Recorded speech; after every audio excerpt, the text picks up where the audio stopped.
I'm Steve Skovan. And for God's sake, don't be alone with Jake Hogan. Don't be alone with Jake Hogan. Hi, welcome to Don't Be Alone with Jake Hogan. I am so happy that you're here. I'm so happy that people have been really enjoying the shows. Thank you for your comments and suggestions when you write to me at dbawjk@gmail.com. And thank you especially for your letters for my guests. Big life questions that we can answer on the show. That's an important part of the show, and I really appreciate when you do it. So feel free. What would you like to hear two relatively intelligent people talk about? Relatively. I'm not promising too much. I'm just saying, what would you like? And also, I just want to remind you all, subscribe, please. Subscribe to the show. Subscribe. What's the harm in subscribing? You could subscribe and never listen. You could just press the button and subscribe. That's all I need to get to a certain number of subscribers in order for my wife to have sex with me. And she is really looking at those numbers and saying, not enough yet. It's been rough. So please subscribe. All right, now on to the show. Today's show is interesting. I called my friend Steve Skovan, writer, comedian, extraordinary political activist, to come here, and he's so busy all the time. He immediately said, I can absolutely be there. What's with that? Why was he so available? I don't know. A little too available if you ask me. Anyway, I'm very excited he's here. I'm very excited to catch up with him. I'm excited to hear about what's really going on in the political world out there, because he helps run this thing called Public Citizen, which is a political activist group that represents real people and what we need, not big companies.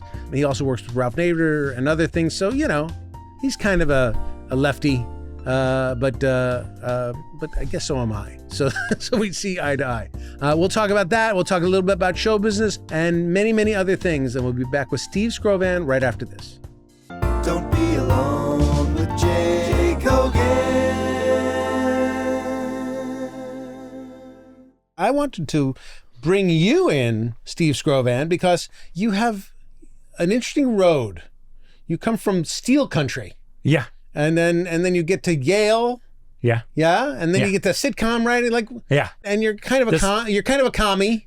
None of it right? makes sense. None of it makes right. sense. So explain yourself, Steve Skovan. Explain yourself. Well, I came from a small town outside of Cleveland, Ohio. Right. In Northeast Ohio.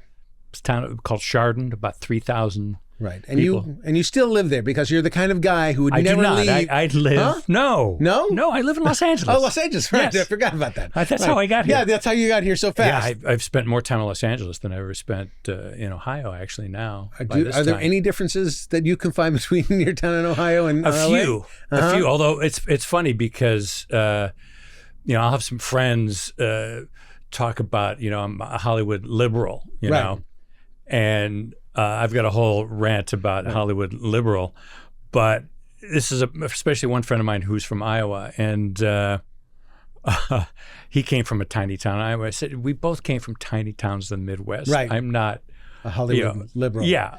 You're an Ohio liberal. Yeah, I guess, or at least the those are the roots. Right. But anybody who thinks Hollywood is liberal, first of all, has never been in a contract negotiation with them. True. That's one. True. The people who populate the arts in general probably lean more liberal than they do.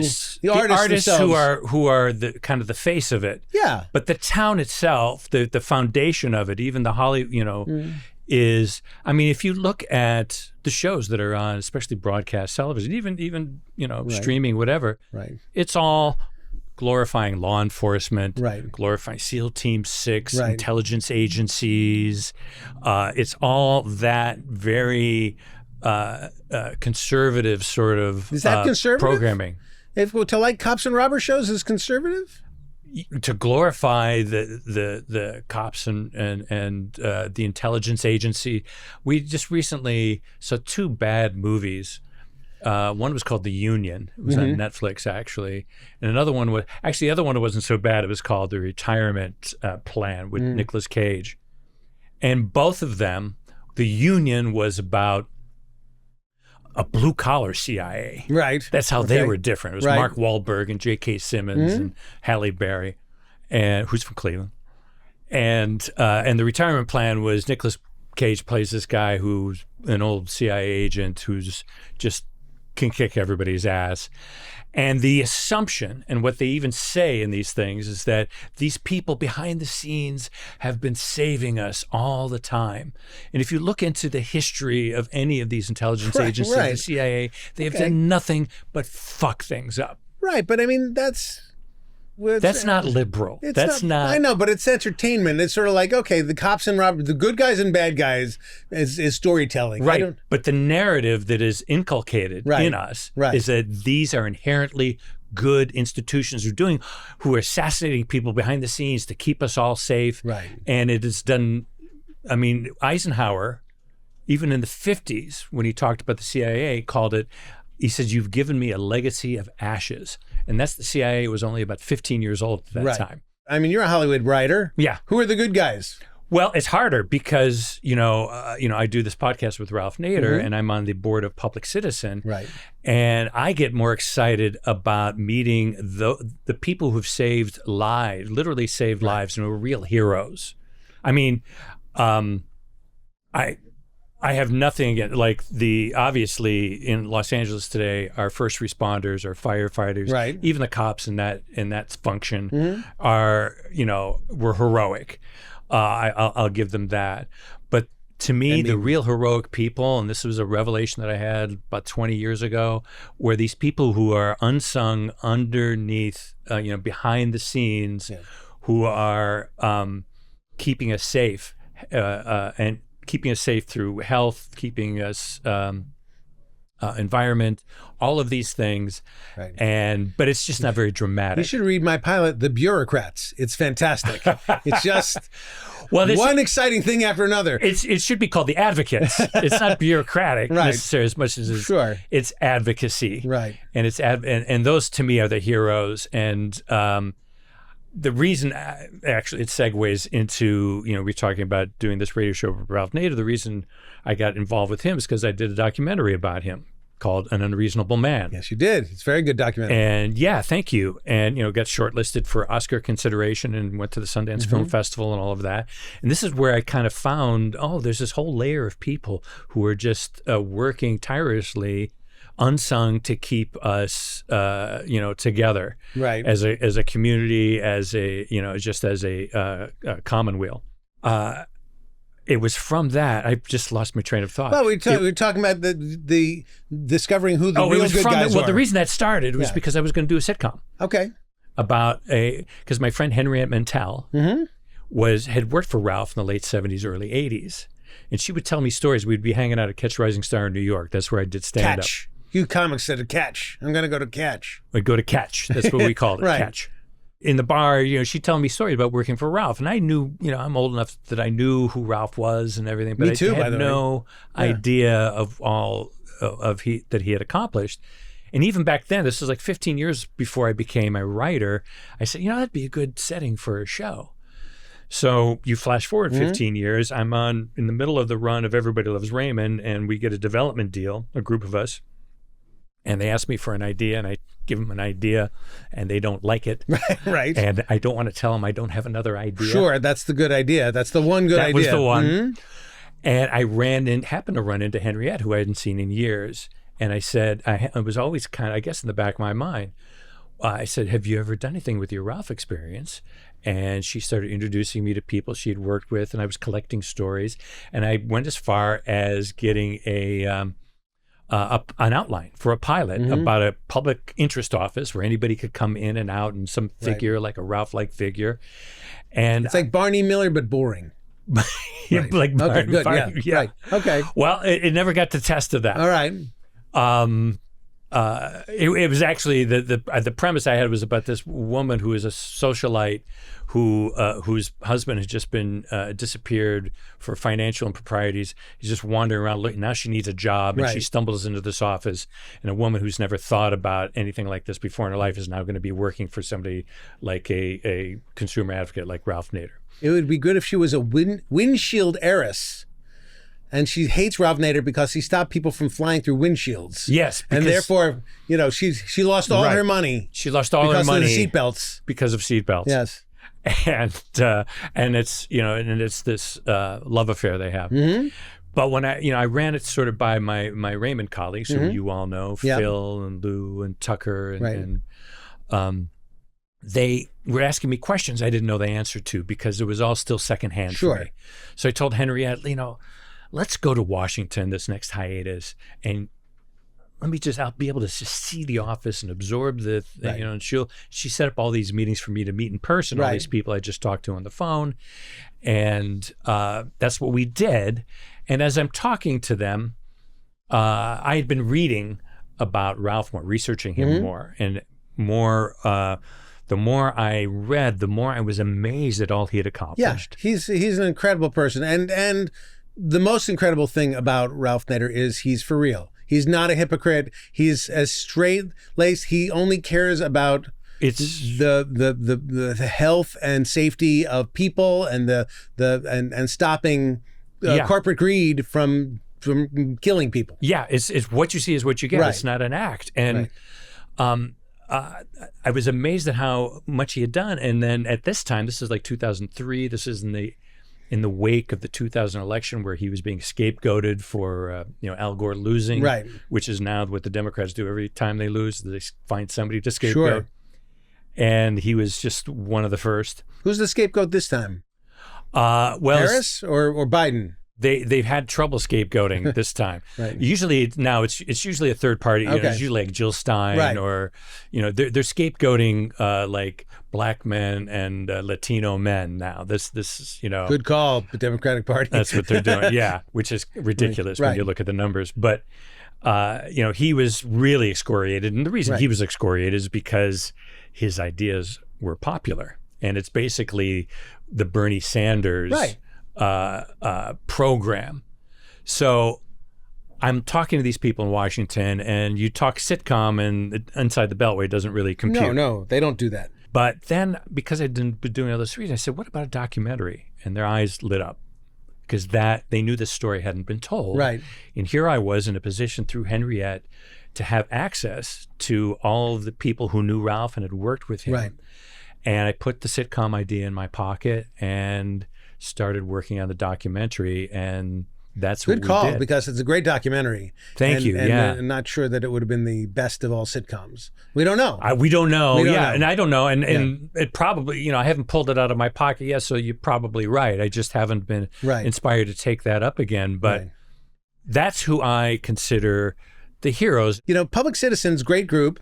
They're public advocacy group that you dragged me into, kicking and screaming. But it's times like these when Republicans have the House and the Senate and the White House when I'm most afraid. And then every now and then I'll hear what they're doing and go like, oh, thank God somebody's doing something. So you're so you're so well read in all these things. Why do you hate America? I love America. I couldn't tell. I didn't know. I'm trying to save America. Save America from corporate greed. I wonder how much corporate greed is just simply built into the price of the USA. That it seems like it's a lot of what happens. It's a lot of what happens. And what's happening now is the guardrails are going to come completely off. Am I wrong to think that corporations were acting better in the mid 20th century than they were, like from the Gilded Age to now? Was there ever a time when anybody was acting better? No, only if forced to. Okay. That's why you need laws. That's why you need regulations. That's why you need all these things they're trying to strip away. And that's why, in spite of the terrible enforcement of these things, no enforcement. Where Boeing kills 346 over with these faulty airplanes and nobody goes to jail. And all these deferred prosecution agreements where they pay a fine, and that's the price of doing business. Now, families can't sue. The families of the victims can't sue Boeing for like incompetence? They can, but do you have as much money as Boeing has to? I personally do. Delay. I'm not a victim. You weren't a victim. No, exactly. Boeing shouldn't come after me. No, I would not. I would not recommend that. I can't wait to get into if I was with their Boeing. general counsel, I'd say Yeah. No Kogan. No, but I mean, there are lawyers who love class action lawsuits and say, hey, 350 people. Yeah, and You that know? happens Yeah. occasionally. But we have this myth of this litigious society, and it is just that. Only 2% of legitimate claims are ever followed through on. Follow through on meaning they ever get to trial? Yeah, Because they're settled out. No, or even Even settled out. yeah, Okay. even brought forth. Okay. But they want to give you this idea that everybody's suing everybody, Right. and all the suing is between the corporations themselves and the Donald Trump's people of the world, who are rich and sue all the time. So, I mean, this has been the case forever, and nothing seems to be getting better. What keeps you on the bandwagon of let's keep fixing it? Why aren't you frustrated and kicking? Well, it can be the dirt? frustrating, but I've got a responsibility, and I've written about this. And the thing, if we can promote anything on the show for me, We can promote everything, I'd like to promote. but not Substack. Yes, We cannot promote the Substack. why not? I'm joking. We can absolutely promote the Substack. You son of a Son bitch. of a bitch, I know. You son I knew of a you were. bitch. I knew you were headed to Substack, so Yeah. I Well, tried we'll to- get there. We'll get Okay. there. All right. But I've written about this, and I actually talked about it a little bit. Is that well? First of all, yeah, the forces arrayed against us are formidable. Yeah. But if I'm going to go down, I'm going to go down with my boots on, Right. because I want to be able to say on my deathbed to my kids, I fought as hard as I could. Yeah. And there is, history. You can make progress, and progress is made. I don't know. I mean, it's hard to figure out what's going to inspire the left, because we're also a bunch of idiots who, I think, if people aren't left enough, if people cut off their nose to spite their face. So if there's a candidate who is here, but your politics are much further left, and you say, well, this person's basically just the same as the other person. I don't think that's true. I think even bits and pieces, it still makes a difference. I'm glad you meant bits and pieces, because that's the name of my Substack, which we'll get to. What is the name of your Substack? Bits and pieces.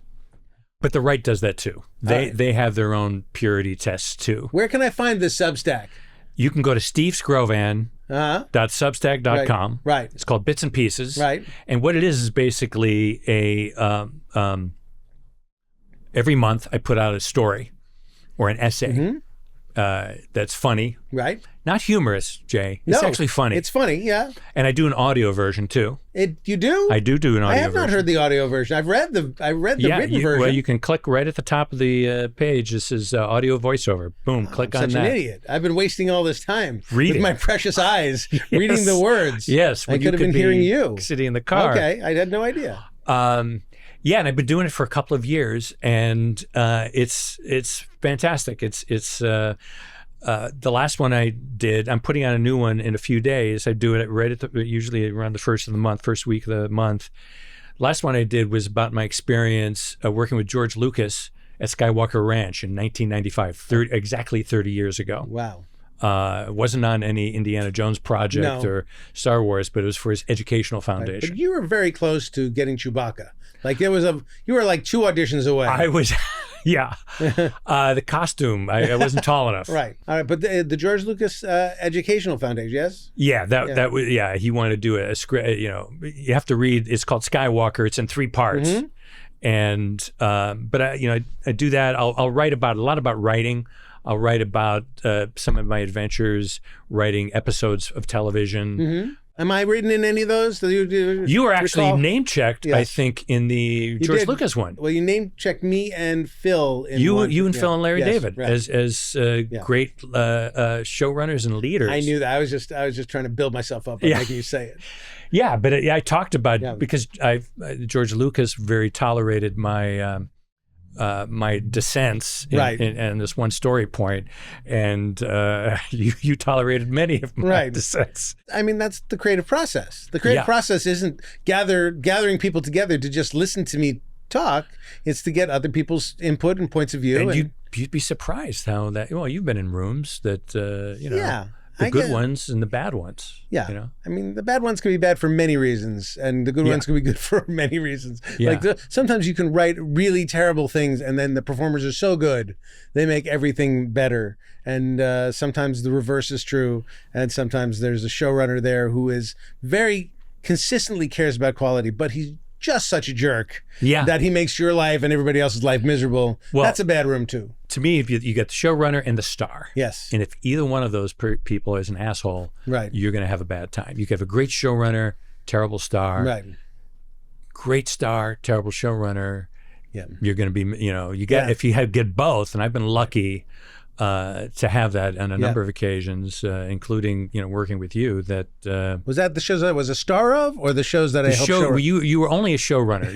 Okay. You were only in that. I forgot that. You're right about that. Yeah, I've never been starred. Whether it was Jerry Trainer, yes, or the Ray Romano, the group, he's awesome. Ray is fantastic. Yes, Ray's another guy like Ralph. You see what you see is what you get. Yeah, he's authentic both on and off stage. Yeah, I like him a lot. So I tell show business stories and funny essays and everything that occurs to me.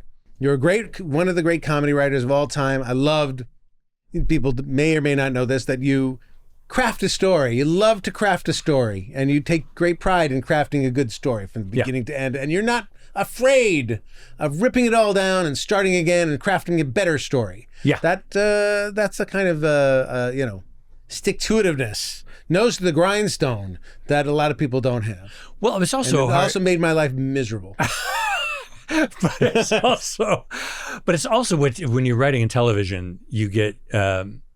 I've been doing the substack pieces, and I send them to a friend of mine who is an editor, and he kind of helps me with grammar and syntax and sometimes this doesn't make sense or whatever. And he was very impressed with how I would take some suggestions and really rework it seriously and take it farther. Right. And it's all comes from writing from television, where you bring in a script and it goes to the table, and if 3 or 4 of your lines survive from the table, right, you're lucky. Then you can lay claim to that script. Right. And so you're constantly being rewritten and questioned, and so it doesn't hurt anymore. So doing that for my own work is easy. Right. Well, then you're your own brutal rewriter. I'm my own brutal. Yeah. Yeah, that's good. That's you still get to claim credit for it, so it's great. And you were great at always taking notes from like the network or the studio, because you'd nod, say, okay, we'll take a look at that, and you weren't just playing lip service to it. You'd say, okay, they may have had a suggestion that you go, oh my God, that's a terrible solution. Right. But they're looking at this area. Maybe there's something, and then you fix your own problem. Often. There's other ways to do it, one of which is, fixing it badly so that they see how badly it is. Yeah. And then they say, oh, don't do that. Yeah. Especially when you're looking at the executive who pitched it, say, well, there it is in black and white. You like it? Yeah. No. Great. Let's go back to the other way.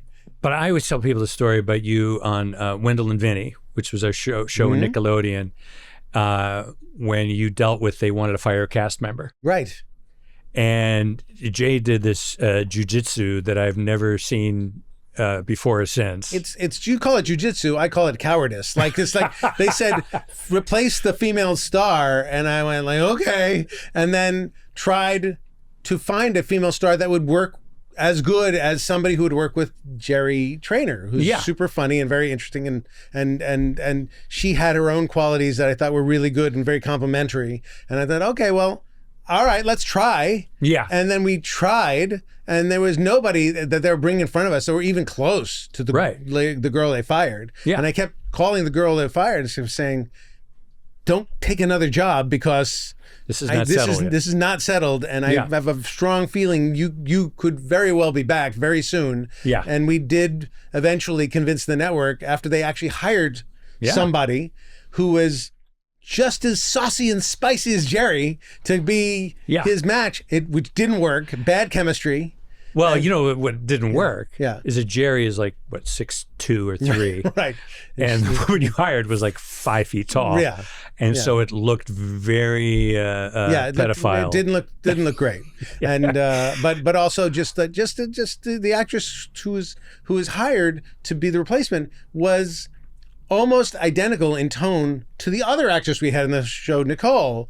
And it was sort of like, why do we have two of these same characters being feisty together? It's like, it's not another flavor. Right. And that's my experience is the network, or usually the network, in order to justify their jobs after the pilot, they have to fire one of the actors. And it's usually the actor who has the least amount of lines in the pilot. And they'll say, oh, they didn't test well. Right. Well, they had 3 lines. Right. Because there's only so much real estate in the script. And so let's get rid of that person, recast that person, and it's usually for no reason at all. We got the other one. We got our original actress back when the network. We compared in the middle of the reshooting of the pilot. Yeah. I said, look at this scene and look at this scene and tell me which one is better. Yeah. And they went, okay, the original actress. Do you think it's possible we can get her back? I said, maybe. She was waiting in the other room just to come back. But but it had to be their decision. But you let them go through the process. Right. It's not that you sabotaged or anything. You made a good faith effort, but you always knew this is where it was going to end up. It felt like that's what it should be. There are showrunners. There are people who say, fuck you, it's this cast or I'm walking. Yeah. It's like, I am not that guy. I was not prepared to do that. I want to do it so everybody feels heard. Everybody feels heard. Thank you for calling that jujitsu. But I mean, you do have to learn to handle people. You handle people all the time in your work but those life. charges were dropped. I just want that on the record. Right. And notes from executives. Not all notes are bad, and not all executives are bad. It's not true. Phil always used to say anybody can have an opinion, and can have a good idea. Right. Or, Right. And it happens all the time. But you always have to solve your own problems. Yes. Mel Brooks tells the story that they wanted to fire Gene Wilder off the producers. Yeah. And the financier of the movie saw the first dailies and said, "Oh, this guy is no good. You got to fire him." And Mel said, "Yeah, you're right. We do. Okay, well done. Yeah. He's fired." Yeah. And then he walked away and then never fired him. Just never fired him. And then never, the producer, the financier never mentioned it again. Like it just never happened. Like, you must fire that guy. He just never did. Yeah. That's weird. That's jujitsu. It could easily have been like, I'm not giving you any more money to finish this movie because you didn't fire the person I told you to. Well, because if I shoot all of this now and then, it takes so much money now to replace him. Exactly. Oh, did you say that? Oh, I forgot. I forgot. Oh, yes. Now I remember. Right. Oh, I'm so sorry. Oh my God. Okay, so here I'm a concerned citizen, Skro. Yeah. What should I be doing right now to make our world and country better? Because all I do is this podcast, and I don't think it's enough. Well, you've already done this, which is talk to me, and I just laid it out for everybody. Right. Okay. No, we stay engaged. I mean, so many people talk about, I want to leave the country. Yeah. What's that about? It's people are going. First of all, he wants to buy all the other countries, right? So you're not going to get away from right. it. And this is a worldwide phenomenon, this right-wing phenomenon. And it's because of what is known in the parlance as these neoliberal trade policies that have enriched the world corporations, and left workers behind. Right. And so I think whatever you're doing at the grassroots, whatever you're doing to just stay in community with people. Well, I have a CEO support group that I give. Yeah. So I'm helping those guys stay strong. Yeah. You stay strong and firm in their beliefs about and their payrolls. Yeah. Yeah. So don't give in. Don't give in. No. Keep your $50 million a year. Yeah. So you're not you're not in the Luigi Mangione No. I'm not writing any messages on bullets. No. By the way, bad plan. Bad plan. What? I guess he wanted to get caught. Yeah, he wanted to get the message. He wanted to get the message. Yeah. They say leftists are bad at messaging. Put them on the bullets. Yeah. But if I was a CEO, I'd be taking notice of that. Yeah, well, it was interesting, and this is not my idea. I listened to this podcast called Counterspin, which is a critique of the media by Fairness and Accuracy in the Media. And Janine Jackson, who's the great host of this, was pointing out that on the right, first they were calling him the CEO killer. Right. And then they started calling him the Ivy League killer. Because he'd gone to Penn. Right. And she said, this is a very subtle way to change the narrative Right. from CEOs are doing bad things, so Right. they're getting killed, to this is a problem with education, Right. with higher education. And that's how they're trying to frame it. Fox, who is calling him the Ivy League killer? Yeah, a lot of right-wing Okay. outlets. Yeah, Yeah, all right. Fox Yeah, and OAN. All whatever right, yeah. the So news I networks. mean, I'm really for Give you I mean- $5 to Public Citizen. give money to Public Citizen is good. I will do that. I have done that in the past. Because the co-presidents now, Rob Weissman and Lisa Gilbert, wrote a letter to, I don't know if it was Trump or to the Doge, they're asking to be on that advisory committee. Right. Because there's a certain law about how advisory committees should be made up. Right. And there's got to be a balance of people. Mm-hmm. And they're saying, we know a lot about this kind of regulation stuff. Right. We have a lot of ideas about efficiency. It's not that you can't do government efficiency, but it's where you cut. Mm-hmm. And of course, Ignored. ignore it Sure. because that's not what it's about. It's not about efficiency. Right. It's about giving corporations free rein to do whatever they want. Right. And I imagine, when you abolish the Department of Education, it's also about trying to keep the people from educating themselves to get smart enough to sort of, fight back. And leave space for religious institutions to fill that gap. Right. Yeah. It's unhappy times for me. It's I dark. don't like it. It's dark, but you got to keep fighting. I think people of our age, it's our generation. Stop lumping me into your age. I am so You much are- younger than you. you are, what, three years younger? Don't lump me How into old your, are you? I was born in 1963. Oh, you are. And so, You're a kid. I'm You're just at the a end of the baby. baby. I'm a baby. 1963. Yes. Jeez. I'm on the cusp. We wouldn't even been in high school together. No. Not even that. Yeah, you were at the very end of the boom. Yeah. But our generation, Yes. we're the ones who fuck stuff up. That's why Yeah. I can't stand people who criticize millennials or Gen Zers or anything like that, because we're the ones who have power. come on. Let's be honest. Do you call that music? The boom, boom, boom, and the yeah. I mean, And come with on. with the hair, The hair, and it's like and the, noise. and the It's like the tattoos, boys and the girls and look the the same. pounding, and where's the melody? There's no melody. Where's the melody? There's no lyrics. There's no romance. No, But other than that, we fucked them. So we Yes. fucked them royally. They have no chance we of had buying great houses. music. We had great music. We had the But Beatles. We They had have they have no chance of paying for their own health care, for anything. It's really Yes. rough. Yeah. It's really rough. I mean, I worry about my kid, how he's going to survive. Yeah. I mean, listen, he wants to be a musician. He's not going to survive anyway. But this makes it even worse. right. Yeah, it makes it even worse. Yeah. Charlie, you will be fine. You will, if you're listening to this, you will be fine. You'll make a lot of money. Yeah. You'll do fine. You'll be fine. Yeah, your dad's take care. But no, I do. I worry about obviously the gigantic growing inequities. Like it used to be to have a CEO make $1 million at one point, while the people on the line were making minimum wage, was like already a nightmare. And now it's 100 million. It's 300 times more than the medium wage and there's this business guru of the 60s named Peter Drucker who wrote this book called Up the Organization. And no flaming liberal said it shouldn't be any more than 25% higher than me. And it's 300 times, Right. because all of this money is being sucked up into upper management, Right. and that's why companies like Boeing, General Electric, they don't really innovate anymore. Right. They just there to up their quarterly stock price. They buy back their own stock. Apple buys back its own stock to up the stock price so that the upper management qualifies for bonuses. Listen, I'm living that. I mean, right now I get minimum wage for doing this, and Ryan, who does Straw Hut Media, Yeah. gets $400,000 an episode, Wow. which is crazy. I don't know. wow. Yeah, no. So I mean, listen, Ryan, you should dress better. so it's not fair to me. I don't think. I mean, No, whatever. nothing's It's his fair to company. He says I can replace you in a heartbeat. There's how many Jake Hogans there are in the world? 1 million. And I don't know. He's right. There's only one Jake Hogan, Ryan.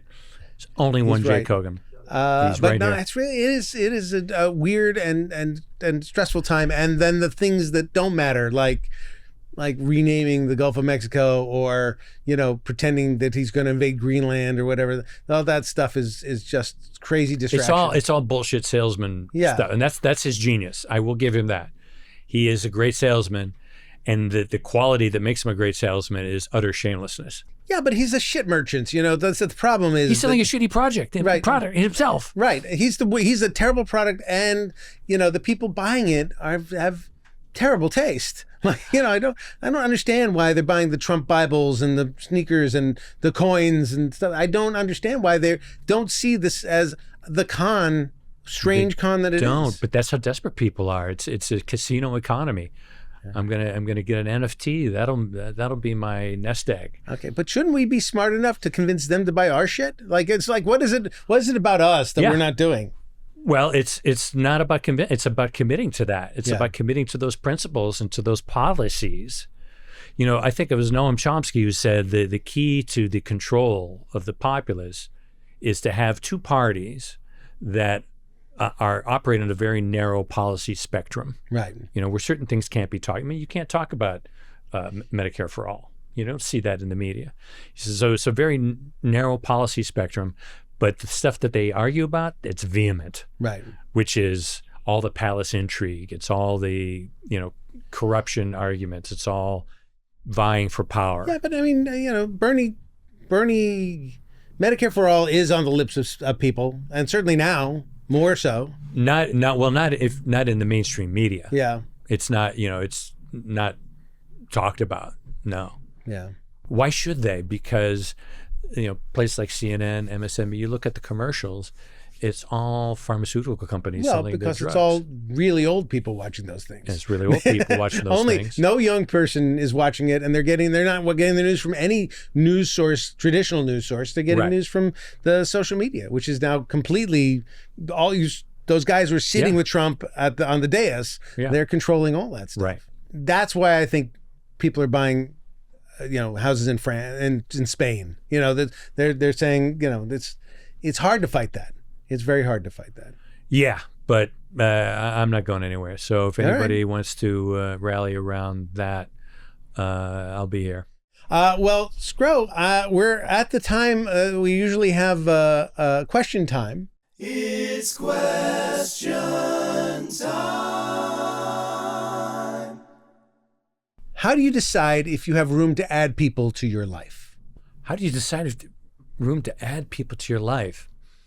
I have a big tent, and I'm somebody, as you probably have divined, who gets along with just about everybody, and I'm not so discriminating. Right. So it's but that's not adding people to you. That's being kind in a setting. Yeah. Who do you decide? Like, I'm going to call that person again. I'm going to spend some time. Oh, you know what? If I think the conversation is going to be interesting. Okay. Yeah. So they have to be smart enough or interesting enough. Yeah. So and I don't even think smart has anything to do with it. It just has to be, interesting. You don't think smart and interesting go hand in hand, or I should say educated. They don't have to be educated. Smart is probably not the right word. I have a lot of, I have a number of friends who not necessarily educated, but they're interesting. This is a good question for you. How do you find inspiration and creativity in your daily life? And what strategies do you use to stay curious? Well, you know what? That I've always been curious. This is who you are. You're always interested and excited and about all these subjects. Yeah, I find people and issues fascinating, and that's why I try to do a lot of reading. And I'm not one who's too afraid to get into a political debate, as you may divine there too, and kind of relish it. And I tell you who I don't enjoy speaking as much to is people that I agree with. Yeah, it's much less interesting. Well, luckily for you, no one like that exists. That's right. You're in luck. Who could disagree with? Yeah. No. Because it's not fun to just be back and forth going, fuck yeah. Right. Yeah. Give and take. Yeah. All right, Skro. So now we'll go for listener mail. Now it's time for listener mail. Dear Jay and guest, how do we determine what is morally right or wrong? How do we determine? Is it just, again, this is from the letter, not me. Of course. Is it just from what we have been taught by society, our culture? Or is there a, platonic right and wrong, and that we can measure our lives against? Well, I am a big proponent of the golden rule. Okay. Do unto others as you would have them do unto yourself. Right. Unto you. And I have not in, over 60 years been able to find a loophole in that. Right. And so, and it is also kind of the foundation of just about every religion, major or minor, that's ever been devised. Right. Well, I'm someone who likes to be tied up and beaten up. So if I like that for me, I should then do it unto others. That is not, yes. No? That's the rule that you're saying, right? Yeah. Okay, yeah. great. You like to inflict pain upon yourself. Right. Well, I have inflicted on me, and so I will inflict it on others. Yeah. Well, that's, unfortunately, you are a rare bird. I'm just trying to find the loophole in the golden rule. Yeah, but not everybody's golden rule is the same, I would think. And there's some people, I even think that Donald Trump is somebody who's like, I'll do what I want because that's what everybody else is doing. Yeah, but that's a different rule. Okay. That's not, he wants everybody, anybody who talks, questions him, he thinks is nasty. Right. That's right. He wants to be treated very well. No, yes. But he doesn't do the same. That's true. So I think, if there was a principle that I would fall back on, in any instance, I would fall back on that as any sort of moral guidance. So now the last little bit of our show is called Moment of Joy. A moment of joy.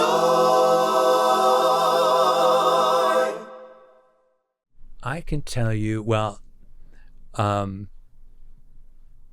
certain Cleveland sports. Okay.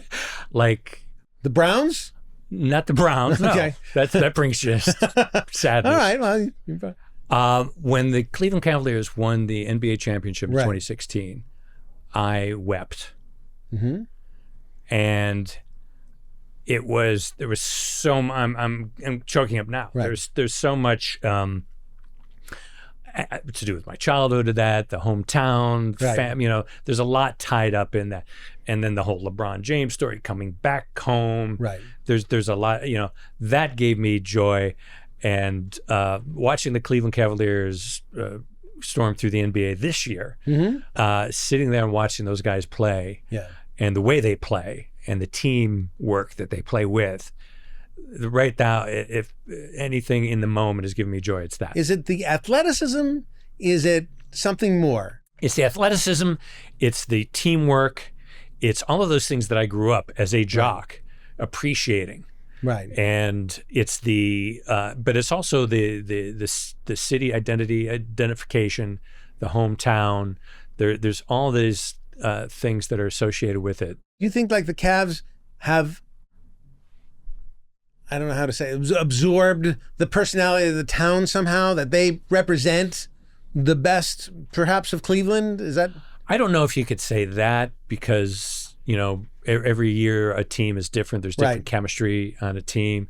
You can say, yeah, it's a blue collar team. It's, Right. I don't know about that. I mean, but they're giving you the same thing that when you go to a stand-up show, you go to a theater, you go to a movie, takes you to another world for a little while. Yeah. And you can get totally involved in that world and not have to deal with the chaos and the responsibilities of what is going on around you. Yeah. Just for that 2 hours, that 3 hours, whatever it is. Right. Well, that same thing Black Tar Heroin does for me. So I'm great. You can make it last for 3 hours. You got the right dose. Wow. The right dose. All right. Steve Skovan, thank you for being here. My pleasure, Jake Hogan. Bits and pieces. steveskrovan.substack.com. Okay. Go there if you can subscribe for free. Right.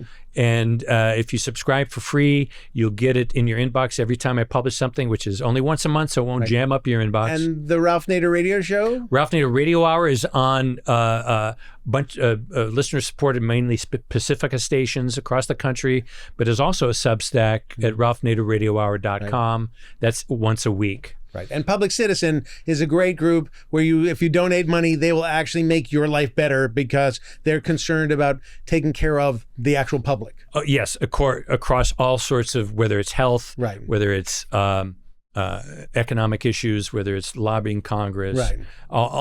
They got the widest portfolio of any public interest group. Well, thanks, Skro, for being here.